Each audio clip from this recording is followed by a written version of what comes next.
Olá, pessoal, de volta aqui para mais uma aula do nosso curso, A Jornada Interior. Estamos na aula 1, falando ainda sobre o inconsciente coletivo. Como mencionado na aula anterior, a gente já entraria direto no símbolo do incesto como regressão ao inconsciente. Então, seguimos adiante. Antes disso, é necessário a gente compreender como ocorre essa regressão e também precisamos compreender as características dessa camada mais profunda que é o inconsciente coletivo.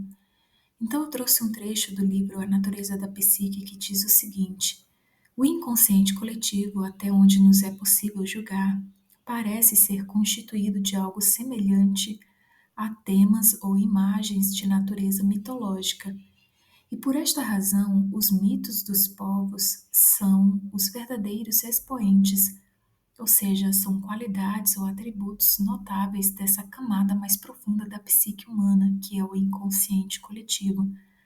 Toda mitologia seria uma espécie de projeção do inconsciente coletivo. Ou seja, pessoal, da mesma forma que existe um indivíduo que faz projeções na imagem do objeto, como a gente estudou em uma das aulas, aqui eu coloquei como se existisse uma alma do mundo, em que essa alma do mundo representasse uma psique. Essa psique também faz projeções, ou seja, projeta imagens, só que essas imagens elas precisam ser trabalhadas, como a gente viu na aula anterior. São imagens brutas, então o homem tende a traduzir essas imagens e trazer para o momento presente ou para a época em que elas apareceram. Então eu coloquei aqui, é como se fosse uma grande alma mundi, a qual também faz projeções que correspondem à natureza inconsciente inata de todo ser humano. Essas projeções, como a gente viu, são os símbolos, são as mitologias, são as lendas, os contos de fadas. É daí que nasce todo esse material que serve para explicar a alma humana. E de fato eu coloquei como se fosse uma grande alma, né, o inconsciente coletivo. E de fato os alquimistas chamavam ou eles falavam sobre a questão da anima mundi. E Jung identificou o inconsciente coletivo como sendo essa anima mundi. Então eu trouxe um trecho do livro Psicologia e Alquimia que diz: a ideia da anima mundi coincide com o conceito do inconsciente coletivo, cujo centro é o si mesmo. Ou seja, essa anima mundi, ao que tudo parece, é o inconsciente coletivo. Bom, pessoal, é importante também ter em mente que, da forma como eu coloquei, parece que aqui as coisas ficam no ar, né? Solta no ar. E não é assim, porque essa alma mundi, essa psique alma que eu coloquei aqui como uma forma de expressão, na verdade, quando essas projeções acontecem, a forma, o meio que elas são acessadas é o próprio indivíduo, ou seja, o indivíduo se interioriza a ponto de captar essas informações, essas projeções dessa grande alma do mundo, por assim dizer. Ou seja, existe um meio que elas, digamos assim, elas acessam a esse inconsciente coletivo, que é o indivíduo, é o indivíduo de forma é, natural, né? Ou seja, não sei se é tão natural assim, mas é o indivíduo sozinho que acessa esses símbolos, que trabalha em cima de toda essa simbologia que é captada dessa alma mundi. É no céu estrelado cujas formas caóticas foram organizadas mediante a projeção de imagens que vemos isto o mais claramente possível. Isto explica as influências dos astros afirmadas pela astrologia. Estas influências mais não seriam do que percepções introspectivas inconscientes da atividade do inconsciente coletivo. Do mesmo modo como as constelações foram projetadas no céu, assim também outras figuras semelhantes foram projetadas nas lendas e nos contos de fadas ou em personagens históricas. Ou seja, ao que me parece, muito material que a gente encontra na história do espírito humano, ou seja, na época em que esses materiais surgiram, como por exemplo as constelações, a explicação das constelações da própria astrologia, por exemplo, esses materiais nasceram desse inconsciente coletivo. Naquela época, aqueles povos, eles não tinham um preconceito, ou vamos dizer assim, a cisão talvez não era tão forte entre o consciente e o inconsciente, para que eles não percebessem ou não tivesse essa introspecção e captasse esses materiais que são do inconsciente coletivo. Muito pelo contrário, né? Muita coisa que eles deixaram plasmadas na história humana, eles trouxeram, vamos dizer assim, dessa camada mais profunda do inconsciente coletivo. Ou seja, eles captaram essas informações, trabalharam nelas, colocaram a parte consciente e deixaram plasmadas. Tanto é que, por exemplo, a astrologia é uma das coisas mais fáceis da gente falar aqui em relação a esse trabalho, né? Por exemplo, os sete planetas, né? Aliás, são mais do que sete, mas como a gente vê que existe o planeta Mercúrio, também existe a personificação desse planeta na mitologia grega. Ou seja, a gente vê todo um trabalho em cima desses conteúdos, dessas projeções do inconsciente coletivo. Bom, o inconsciente é a mãe criadora da consciência. A partir do inconsciente é que se desenvolve a consciência durante a infância, tal como ocorreu nas eras longínquas do primitivismo, quando o homem se tornou homem. Bom, para a gente compreender essa regressão ao inconsciente, ou seja, essa volta ao inconsciente, eu coloquei aqui um desenho, essa escala representando essa descida ao inconsciente. Jung vai falar de um rebaixamento ou uma redução do nível mental, onde a energia psíquica ela desce para essas camadas mais profundas da psique humana. Então eu coloquei aqui essa imagem, né, dessa escala representando essa descida ao inconsciente, mas Jung fala sobre regressão da libido. E até eu coloquei aqui um desenho de uma serpente descendo como representando essa libido. Só que é importante a gente compreender que o termo libido Jung usa num sentido um pouco mais amplo do que no conceito de Freud. Então eu trouxe dois trechos aqui onde ele explica um pouquinho sobre esse termo libido. A expressão energia psíquica, como o termo libido, este último indica um desejo ou um impulso que não é refreado por qualquer instância moral ou outra. A libido é um apetite em seu estado natural. Filogeneticamente, são as necessidades físicas como fome, sede, sono, sexualidade e estados emocionais os afetos que constituem a natureza da libido. Como se sabe, não concebo a libido no sentido original de Freud como apetitos sexuais, mas sim no de um apetitos que pode ser definido como energia psíquica.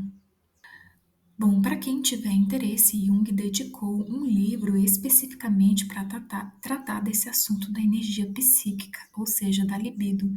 Se eu não me engano, é a obra 8. Então, qualquer coisa, eu digo assim, qualquer coisa, mas a gente vai ver que quais são as formas de que essa energia psíquica, a libido, ela possa regredir para o inconsciente. Então, uma dificuldade externa consciente pode nos levar à resistência, que leva à regressão da libido. Ou seja, às vezes a pessoa está passando por uma dificuldade no seu mundo exterior que faz com que ela se volte para dentro, se introspectiva para que ela até mesmo descubra o que está acontecendo, né? Ou tente encontrar uma solução para o seu problema. Mas Jung vai falar aqui algumas coisas sobre isso. Por exemplo, O forte efeito dos conteúdos inconscientes permite tirar conclusões quanto à energia dos mesmos.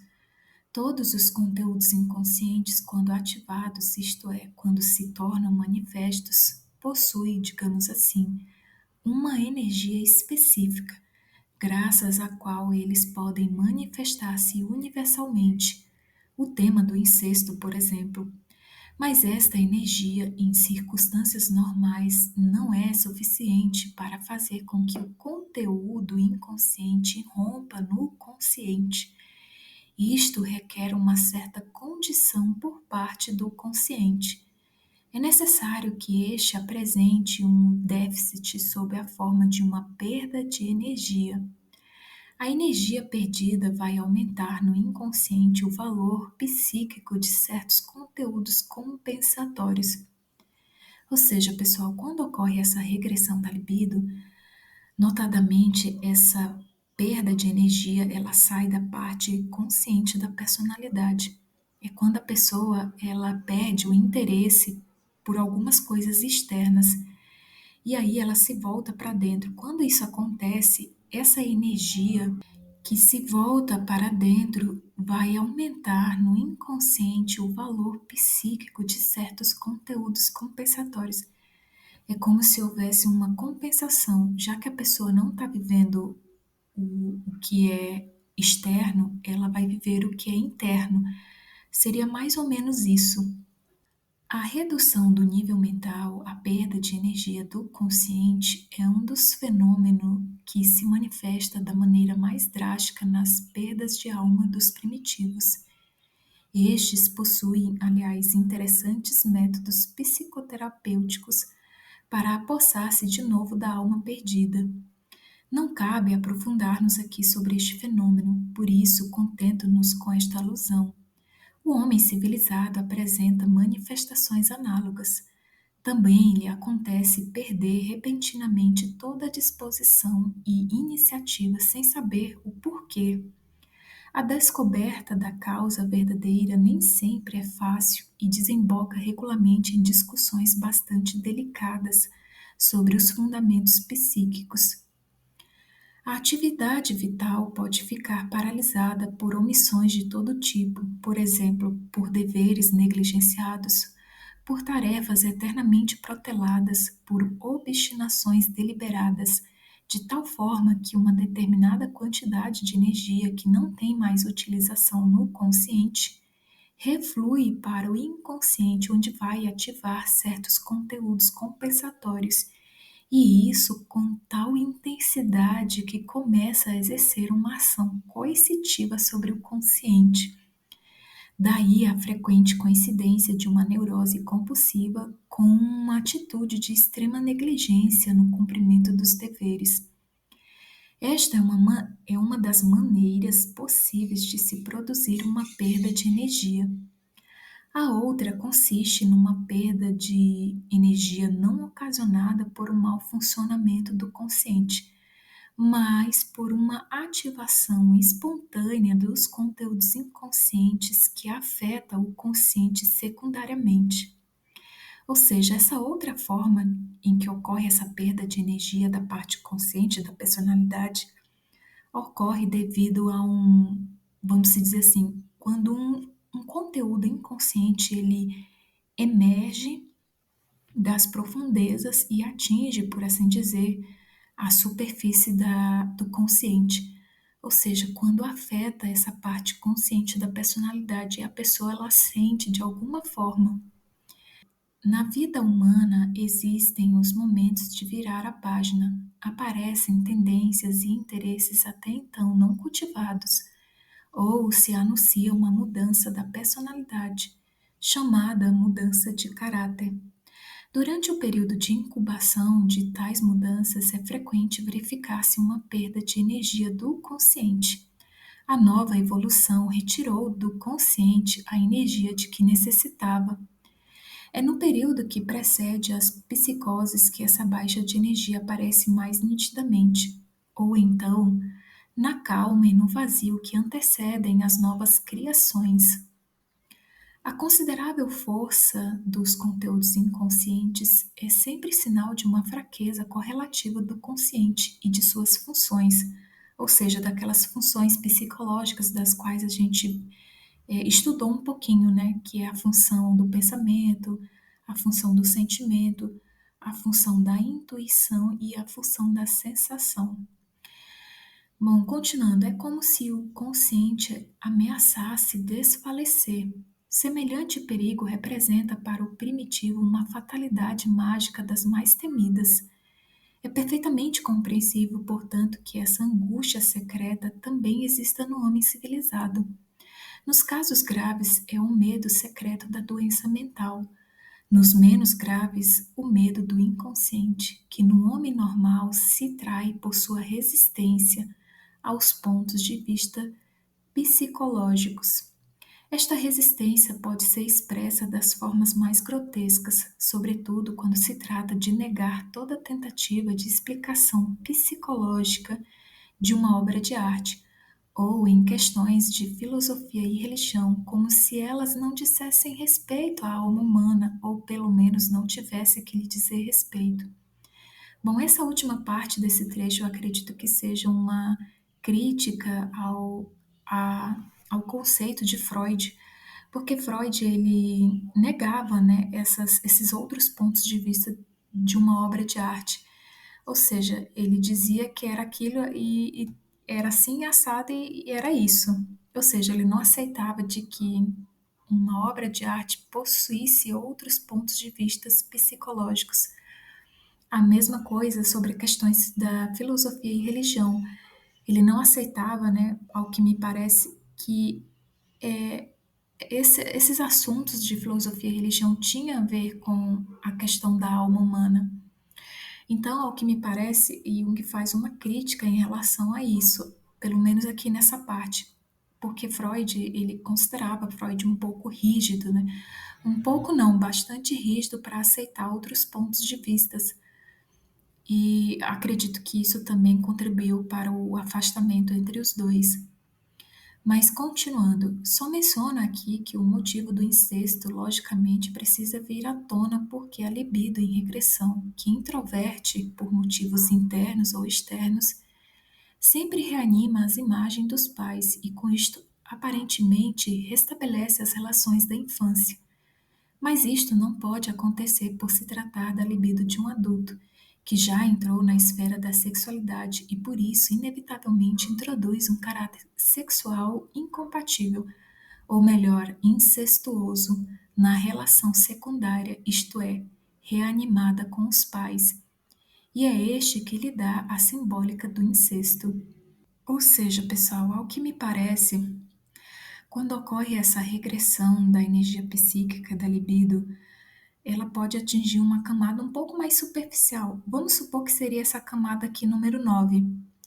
Essa camada seria ou estaria relacionada com a questão da infância do indivíduo, do próprio indivíduo em si. Ou seja, reanimaria essa questão da relação com os pais. Ou seja, é como se essa regressão da libido não conseguisse descer mais, não atingisse uma profundidade um pouco maior, atingindo, por exemplo, aqui na nossa escala, no nosso exemplo, o número 2 ou o número 3. Ao que me parece, Freud ele se deteve nessa camada um pouco mais superficial, sendo que existe uma camada muito mais profunda ainda, ou seja, muito mais abaixo do que essa camada superficial que tem a ver com a relação da infância. Bom, em todo caso, aqui Jung ele não pôde explicar detalhadamente sobre a questão do problema arquetípico do incesto. Ele fala que ele se dedica no livro Abreação, Análise dos Sonhos e Transferências de uma forma mais detalhada sobre esse problema arquetípico do incesto. Mas aqui eu consegui retirar alguns trechos de outros livros dele, inclusive do próprio livro A Aberração, sobre essa questão do problema arquetípico do incesto. Bom, e aí no livro A Aberração, Jung vai falar de várias formas de acontecer essa regressão da libido. Uma delas seria de uma regressão da libido normal a estágios infantis por medo de uma tarefa de vida que lhe parece impossível. Ou seja, diante da vida, o indivíduo ele tem medo e aí ele regride, né? Ele tem esse recuo pelo medo de talvez não saber como enfrentar, enfim, não saber avançar, né? Seguir adiante. Mas aí, e o que também fala de uma outra forma dessa regressão da libido, da seguinte maneira: a fantasia incestuosa realmente apenas simbólica, aqui agora tratando de forma simbólica, tratando-se neste caso de uma reativação do arquétipo incestuoso que desempenha um papel tão importante na história do espírito humano. Bom, pessoal, ao meu ver, tanto essa questão do medo de avançar na vida, ou seja, o medo da própria vida em si, como o arquétipo incestuoso que a gente vai ver, ao meu ver, parecem estar interligados entre si. É o que a gente vai compreender agora. Mas o perigo é grande, pois a profundidade é atraente. Quando a libido abandona a claridade do mundo, seja por sua própria decisão, seja pela diminuição da força vital ou pelo destino, ela volta a seu próprio fundo, para a fonte da qual um dia brotou, e retorna àquela brecha, o umbigo pela qual um dia penetrou neste corpo. Esta brecha chama-se Mãe, pois é dela que nos veio a corrente da vida. Quando se trata de realizar uma grande obra diante da qual o homem recua, duvidando de sua força, sua libido regressa para aquela fonte. E é este o momento perigoso em que se faz a decisão entre destruição e nova vida. Se a libido fica presa no reino maravilhoso do mundo interior, o homem se transforma em sombra para o mundo exterior. Ele está morto ou gravemente doente. Ou seja, pessoal, ocorre esse grande perigo, né? Quando a energia, há essa perda de energia da parte consciente, ou seja, quando o indivíduo, o ser humano, se interioriza tanto, ele pode ficar preso nesse mundo interior, ou seja, ele se torna uma sombra para o mundo exterior. É como se ele tivesse morto ou gravemente doente. Então, quando ocorre essa regressão da libido, a gente vai entender que é como se fosse descendo aquelas camadas do nosso esquemazinho, né, da nossa escala, e a gente vai entender que essa regressão a esse inconsciente, o inconsciente representa a mãe, simbolicamente a mãe. A mãe física é como que uma representante desse inconsciente. Apenas uma das representações, não é a única. Mas, em todo caso, na mitologia, a grande mãe ela representa esse inconsciente. Bom, continuando, mas se a libido consegue desvencilhar-se e subir à tona, o milagre aparece. A viagem ao submundo é uma fonte de juventude para ela, e da morte aparente desperta novo vigor.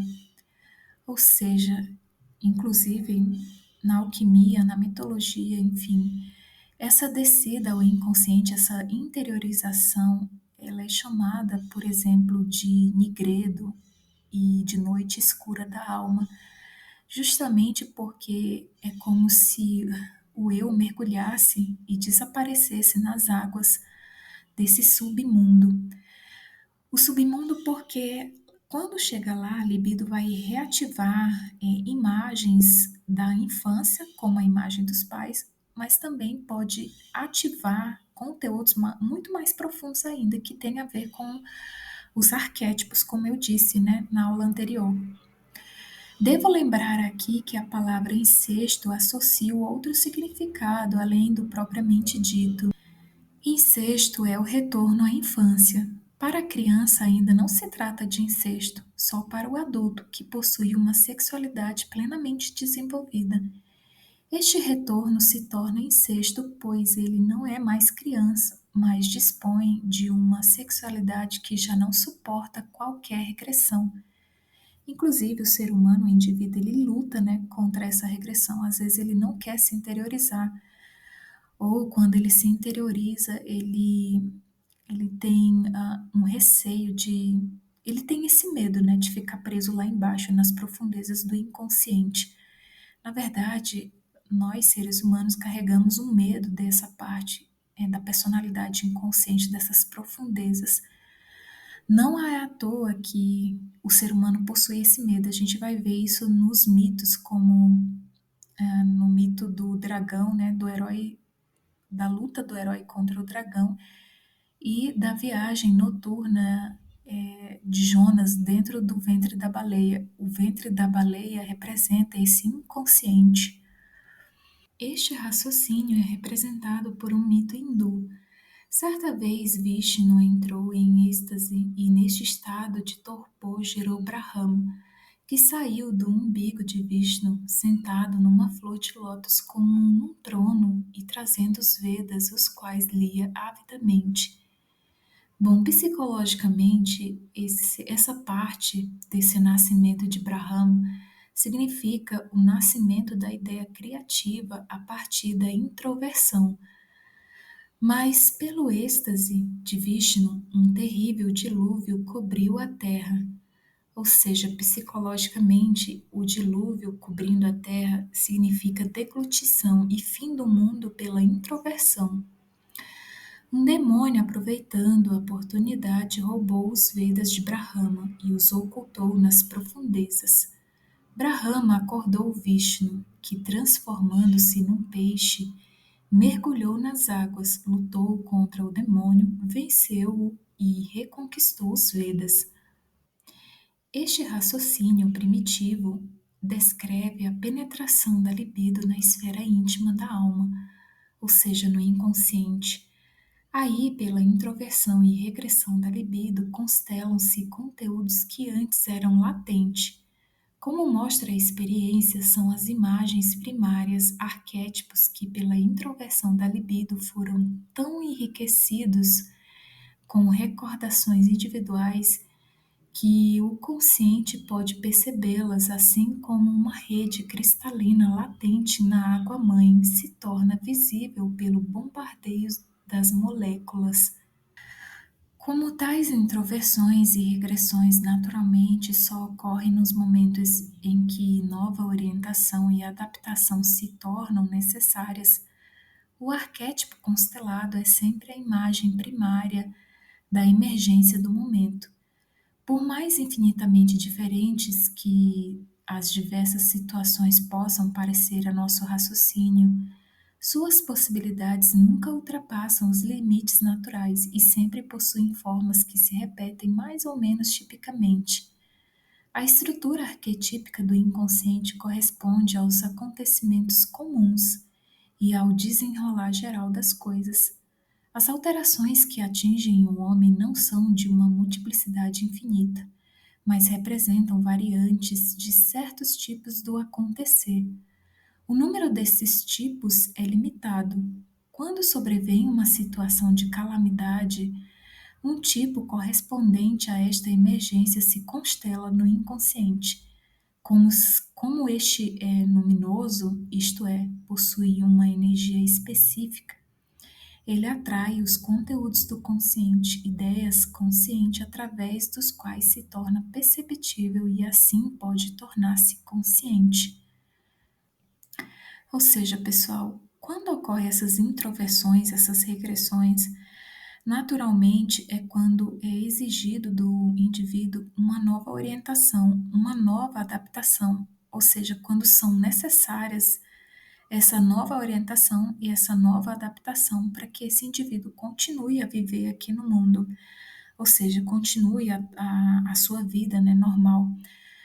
Só que quando isso ocorre, essas regressões, essas introversões, ela atinge um arquétipo no inconsciente, ou seja, na estrutura do inconsciente coletivo é ativado um arquétipo. Um arquétipo ele é constelado e geralmente esse arquétipo que é constelado, ele possui uma energia específica, ou seja, ele possui um aspecto luminoso, onde esse aspecto luminoso, ele vai atrair conteúdos do consciente, ideias conscientes, através dos quais se tornam perceptível e assim pode se tornar consciente. Ou seja, o próprio arquétipo, a imagem, ela se torna, vamos dizer assim, perceptível para esse indivíduo. Bom, pessoal, sobre essa parte, aqui contém muita informação, né? Só nesse trecho aqui do livro, né? Símbolos da Transformação. Então, resolvi destrinchar novamente. Então, quando ele fala aqui sobre essa estrutura do inconsciente, eu coloquei aqui uma estrutura representando. Quando ele fala assim, a estrutura arquetípica do inconsciente corresponde aos acontecimentos comuns e ao desenrolar geral das coisas. As alterações que atingem um homem não são de uma multiplicidade infinita, mas representam variantes de certos tipos do acontecer. O número desses tipos é limitado. Quando sobrevém uma situação de calamidade, um tipo correspondente a esta emergência se constela no inconsciente. Então, eu imaginei essa estrutura. Quando acontece um certo tipo de calamidade, e essa calamidade ela pode ser simplesmente uma mudança de vida do indivíduo, quando fala que mudança de vida é mudança de caráter, né? A chamada mudança de caráter. Ou no caso aqui, quando ele fala sobre essa, quando são necessárias essa nova orientação e adaptação desse ser humano que está perdido nessa virada de página da vida. Então, o que acontece? É ativado, né, nessa necessidade, nessa situação que esse ser humano passa, é ativado, aqui eu coloquei como sendo ativada essa estrutura arquetípica do inconsciente. Ou seja, aquele problema que o indivíduo está passando constela assim um arquétipo. Aí eu imaginei aqui uma estrutura, né? Como se fosse uma estrutura arquetípica aqui no inconsciente. E aqui a gente tem os conteúdos do consciente, ou seja, aqui a pessoa ela está consciente, ela já tem consciência aqui de alguns conteúdos. Então o que acontece? Quando ocorre essa necessidade, e o arquétipo é constelado, é como se o arquétipo ele atraísse esses conteúdos do consciente. Quando isso ocorre, ao meu ver, ao que parece, ocorre uma associação. É como se esses dois polos se unissem. Ou seja, os conteúdos do consciente é atraído por essa estrutura arquetípica, fazendo com que o ser humano consiga fazer uma associação entre esse conteúdo consciente e esse conteúdo inconsciente, que é um arquétipo constelado. Então, por isso que ele fala que quando isso acontece, ou seja, quando ele entra no consciente, ou seja, essa estrutura arquetípica que foi constelada, esse arquétipo, quando ele entra no consciente, isto é sentido como uma inspiração e revelação, ou como uma ideia salvadora. A grande experiência desta correlação tem por consequência que, numa situação de calamidade, o mecanismo de introversão é posto em funcionamento artificialmente através de atos rituais que significam preparo espiritual, tais como magias, oferendas, invocações e orações. Abrindo um parênteses aqui, até hoje isso é feito, né? Algumas pessoas, elas oram quando elas estão num estado que elas não sabem o que fazer ou se encontra diante de uma situação da vida que aparentemente não tem resolução. Mas continuando, estes rituais têm a finalidade de dirigir a libido para o inconsciente e assim obrigá-lo à introversão. Quando a libido se volta para o inconsciente, é como se voltasse para a mãe, contra o que se opõe o tabu. Mas como o inconsciente é uma grandeza que está além da mãe, apenas simbolizado por ela, o medo do incesto deveria ser vencido para atingir aqueles conteúdos salvadores, ou seja, as preciosidades dificilmente alcançáveis, Como o filho desconhece sua tendência ao incesto, esta é projetada sobre a mãe, respectivamente sobre seu símbolo. Mas como o símbolo da mãe não é ela mesma, na verdade não há possibilidade de incesto, e com isto o tabu está fora de cogitação como motivo de resistência. À medida que a mãe representa o inconsciente, a tendência ao incesto, sobretudo, se aparece como um anseio pela mãe. E aqui ele fala de um mito, né, que é Istar, se eu não me engano, e Gilgamesh, que também é um mito bastante antigo, mais antigo do que o cristianismo. Um dia talvez eu possa trazer aqui esse mito pra gente, mas eu acredito que no YouTube tem muita referência sobre esse mito. Bom, esse anseio pela mãe é representado por esse mito antigo ou pela ânima, e aqui ele traz um outro mito, né? Ela representa uma exigência do inconsciente de ser levada em consideração. A sua rejeição geralmente tem consequências desfavoráveis.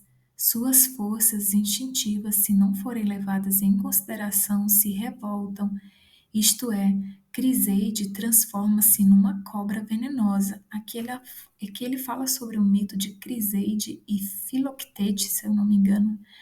Não sei se é assim que se pronuncia, em que Criseide transforma-se numa cobra venenosa. Quanto mais negativa for a posição do consciente para com o inconsciente, tanto mais perigoso se torna este último. A maldição de Criseide se realiza, pois Filoctete, aproximando-se do altar, segundo uma versão, feriu-se no pé com sua própria flecha envenenada, e segundo outra versão, melhor e mais amplamente documentada, foi mordido no pé por uma cobra venenosa. A partir de então começa a fenecer. O verme venenoso é uma forma de libido destruidora ao invés de animadora. Ou seja, essa regressão da libido ao inconsciente, ela pode atuar como forma destruidora ou ela pode atuar como forma animadora. Eu acredito que a forma destruidora seria ao ativar conteúdos do inconsciente lá no submundo, né, que é chamado de submundo, essa parte obscura do inconsciente, ativasse, por exemplo, o medo. E a parte animadora dessa libido, quando ela desce ao inconsciente, seria essa renovação, que seria a renovação da personalidade do indivíduo. Comparável ao rei do Graal, que guarda o vaso, símbolo materno, o mito de Filoctete foi tirado de um contexto maior do mito de Hércules. Hércules tem duas mães, a solícita Alquimena e a perseguidora Hera, de cujo seio ele bebeu a imortalidade. Hércules vence as serpentes de Hera já no berço, isto é, ele se liberta do inconsciente. Mas de quando em quando Hera lhe manda ataques de loucura, durante um dos quais ele mata seus filhos. Indiretamente, portanto, ela se revela como a Lâmia. Segundo um relato, o ato acontece no momento em que Hércules se recusa a realizar o grande trabalho a serviço de Euristeu. Em consequência do recuo, a libido destinada ao trabalho regride para a imago materna inconsciente, acarretando a loucura. Neste estado, Hércules se identifica com a Lâmia e mata seus próprios filhos. O oráculo de Delfos comunica-lhe: ele se chama Hércules, porque deve a Hera sua fama imortal, pois a perseguição dela o obriga a grandes feitos. Ou seja, essa energia da libido, a energia psíquica, quando ela não é utilizada para fazer o trabalho, ou seja, o que tem que ser feito, quando ela regride, ela atinge essa parte obscura, né, do inconsciente. Então, o inconsciente ele pode causar esse estado de loucura no indivíduo. Isso não só no mito, mas também no indivíduo, na vida normal, isso também acontece, de que a carga de energia que era destinada para ser feita alguma coisa, quando ela se volta para dentro, ela pode ativar conteúdos obscuros do inconsciente. E se o indivíduo não conseguir se desvencilhar desses conteúdos, ele pode sofrer um ataque de loucura, né? Enfim, vê-se que o grande feito, em verdade, significa vencer a mãe e assim conquistar a imortalidade. Sua arma característica, a clava, ele talhou da maternal oliveira. Como o sol, ele possuía as flechas de Apolo. Venceu o leão de Nemeia em sua caverna, cujo significado é sepultura no ventre materno. Seguem-se a luta com a Hidra e seus demais trabalhos heróicos, todos a mandado de Hera. Representam em seu conjunto a luta contra o inconsciente, mas no fim de sua carreira, por um oráculo de Delfos, ele se torna escravo de Ônfale, palavra grega que significa umbigo, isto é, acaba submetendo-se ao inconsciente. Aqui ele conta um pouco sobre os trabalhos de Hércules e como esses trabalhos de Hércules representam em seu conjunto a luta contra o inconsciente, ou seja, a luta do homem hoje contra esses conteúdos do inconsciente, tanto do inconsciente pessoal como do inconsciente coletivo.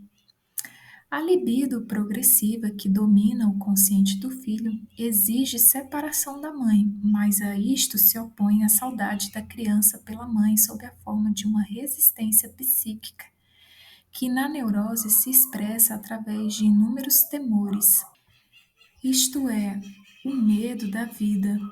Quanto mais o indivíduo foge da adaptação, tanto mais aumenta o seu medo, que então acomete em todas as oportunidades e em grau cada vez maior, impedindo-o.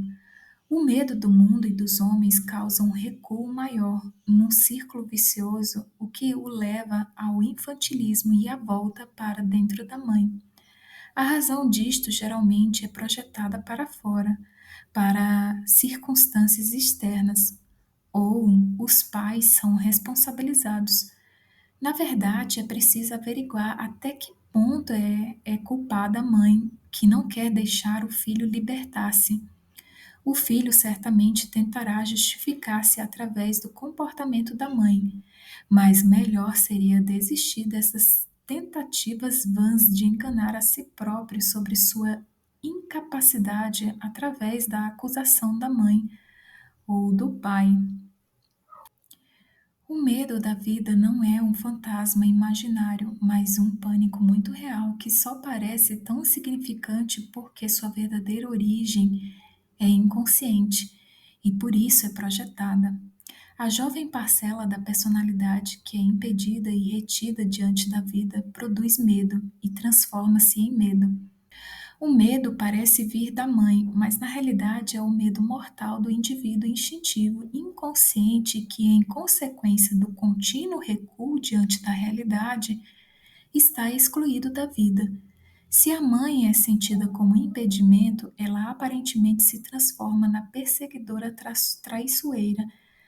Naturalmente, não é a verdadeira mãe, embora esta também possa prejudicar o filho por meio do carinho excessivo com que o cerca até a idade adulta, fazendo-o adotar um comportamento infantil não mais adequado.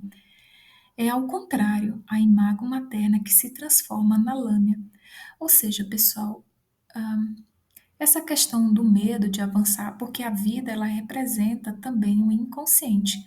Ou seja, esse medo de avançar na vida é o medo que essa mãe causa, mas essa mãe não é a mãe pessoal, embora essa mãe pessoal também possa ter alguma contribuição nisso. Mas aqui Jung deixa bem claro que esse medo é o medo da mãe, é a mãe inconsciente, aqui sendo inconsciente, que causa esse medo no indivíduo. Por isso que essa questão da simbologia ela tem que ser entendida, porque senão fica na forma literal. Mas a imago materna representa o inconsciente, cuja necessidade vital é estar ligada ao consciente tanto quanto para o último é indispensável não perder contato com o inconsciente. Nada ameaça este contato mais que o sucesso na vida, que faz o homem esquecer sua dependência do inconsciente. Ou seja, de um homem se apoiar apenas na sua personalidade consciente, né? Se apoiar apenas na razão e esquecer dessa outra parte da sua personalidade que, inclusive, tem a ver com os sentimentos, né? Bom, continuando, a exigência do inconsciente, a princípio, age como um veneno paralisante sobre a energia e a iniciativa, razão porque pode ser comparada à picada de uma serpente venenosa. Aparentemente é um inimigo demoníaco que rouba a energia, mas na realidade é o próprio inconsciente cuja tendência diferente começa a impedir a iniciativa consciente.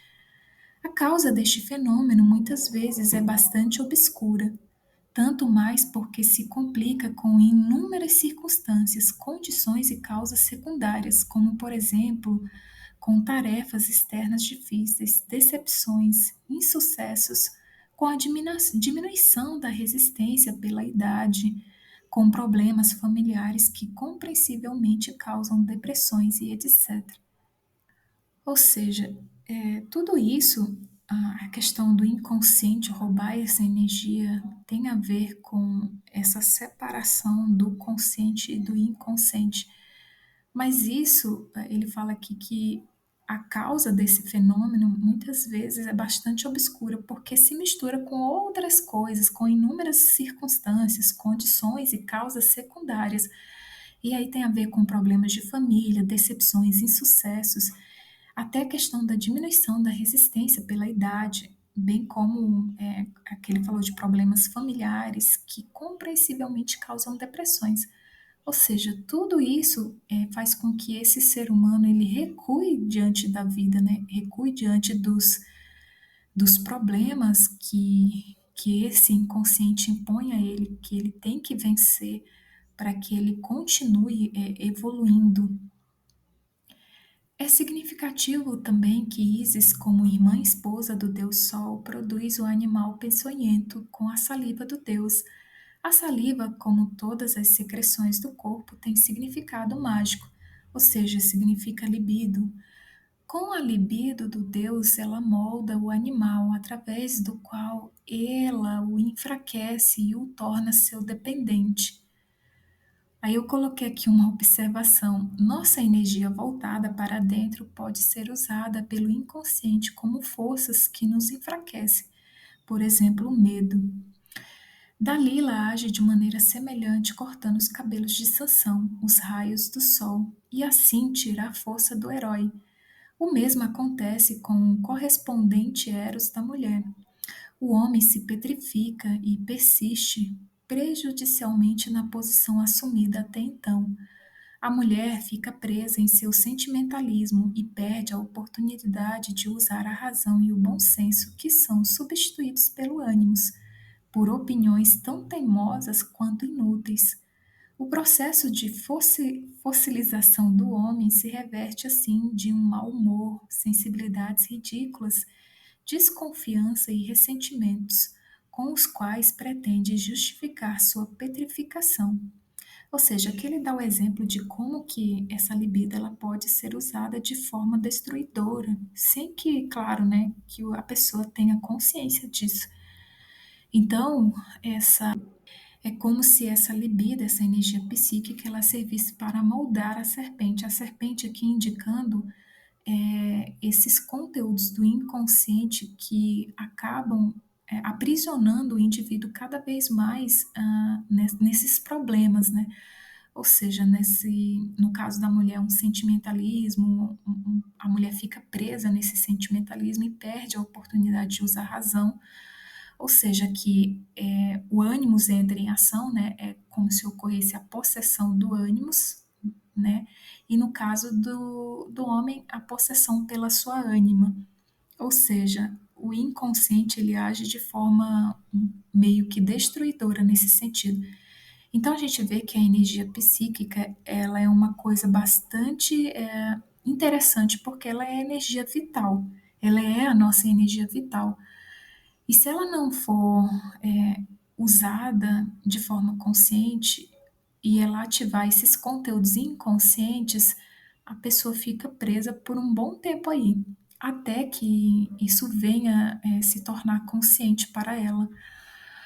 A paralisia da energia progressiva de fato tem aspectos desagradáveis. Ela aparece como coincidência indesejável ou mesmo catástrofe que naturalmente se deseja evitar. Em geral, a personalidade consciente se revolta contra a manifestação do inconsciente e combate suas reivindicações, que, como se percebe nitidamente, não se dirige apenas aos pontos fracos do caráter masculino, mas ameaça também a virtude principal, ou seja, a função diferenciada e o ideal. Os mitos de Hércules e de Gilgamesh mostram que o ataque do inconsciente como se transforma na fonte de energia da luta heróica.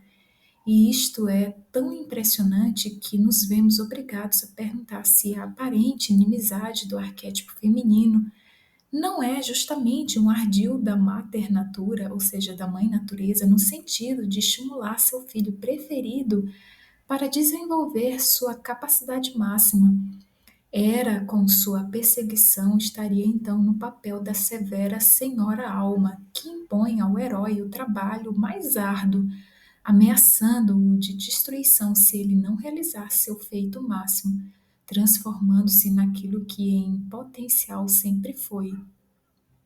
Ou seja, essa regressão da libido e o ficar preso nesses conteúdos inconscientes, por um outro lado, em que pese ser indesejável, né, e o ser humano lutar contra isso com todas as suas forças, mas em que pese a tudo isso, ainda assim é como se esses problemas, essas situações fossem como que justamente o estímulo para que o ser humano superasse isso, ou seja, vencesse essa luta contra o inconsciente e realizasse seu feito máximo, ou seja, transformando-se naquilo que ele sempre foi em potencial, ou seja, nessa personalidade total que é o ser humano, ou seja, na sua totalidade, coincidindo o inconsciente e o consciente.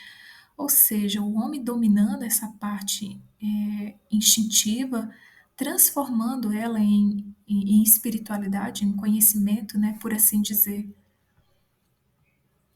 A vitória que o herói conquistou sobre a mãe e seus representantes demoníacos, como o dragão, serpente, sempre é passageira. Aquilo que o indivíduo jovem considera como regressão, isto é, a feminilidade no homem, identidade parcial com a mãe, e masculinidade da mulher, identidade parcial com o pai, na segunda metade da vida adquire outro significado. Ou seja, aqui ele está falando da identificação da mulher com o ânimos, né? Que é o ânimos a gente já viu que é um representante do inconsciente coletivo, e da identificação do homem com a ânima, que é uma representante do inconsciente coletivo para o homem. E aí ele fala que aquilo que o indivíduo considera como regressão, isto é, essa identificação com o inconsciente, de forma inconsciente com o inconsciente coletivo, estou me repetindo aqui, na segunda metade da vida ele adquire um outro significado. A assimilação da tendência do sexo oposto torna-se uma tarefa que precisa ser resolvida para manter a libido em progressão. A tarefa consiste na integração do inconsciente, na combinação de consciente e inconsciente. Denominei este processo de individuação. Nesta etapa, o símbolo materno não mais se refere retroativamente ao começo, mas ao inconsciente como matriz criadora do futuro. O penetrar na mãe significa, então, estabelecer um relacionamento entre o eu e o inconsciente.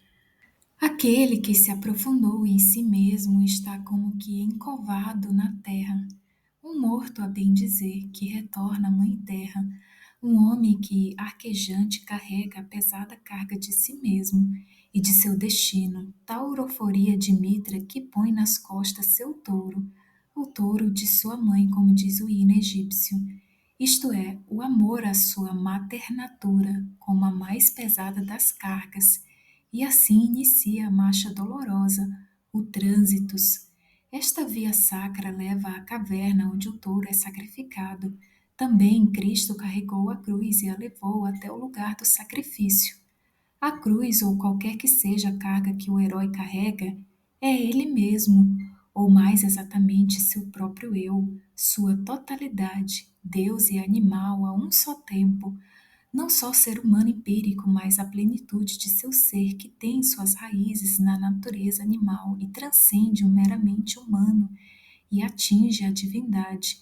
Sua totalidade significa uma contradição enorme, mas que aparece una em si, como a cruz, que é um excelente símbolo da contradição. Bom, pessoal, para que o vídeo não fique extenso, eu vou parando por aqui. E aí, no próximo vídeo, eu continuo já a partir desse momento aqui, onde eu vou falar sobre a experiência interior direta, onde a mãe ela corresponde ao inconsciente coletivo. De fato, a gente já está falando sobre isso, só que a gente vai continuar nesse assunto e aprofundar um pouco mais. Mas antes disso, eu gostaria de mostrar os livros, né, que fizeram parte da nossa aula, tanto da primeira e também vai fazer parte de todas as aulas que têm a ver com o inconsciente coletivo. Então é isso, pessoal. A gente se vê na próxima aula, no próximo vídeo. Até breve. Tchau, tchau.